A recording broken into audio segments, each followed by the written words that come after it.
Di UMNO ada pakaian seragam untuk wanita dia, merah sama putih. Pergi ke airport menyambut Perdana Menteri, ada habuan nasi sebungkus, air sekotak, duit RM10. Itu dia bangga dia, kerana dia tidak memikirkan apa yang terjadi kepada anak-anak cucu masa hadapan.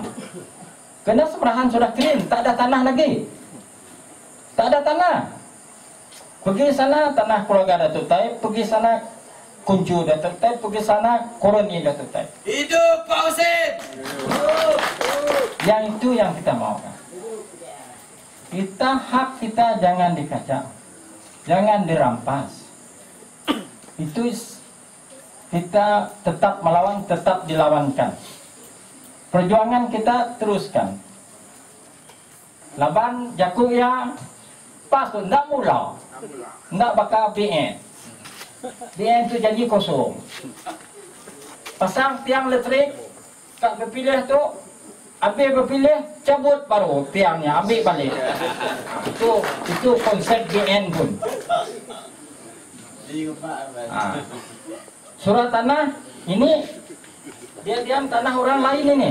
TOL, tol, tanah orang lain. Dia tak mau kasih hak tanah orang lain, tapi mesti dia yang diam. Siapa punya tanah?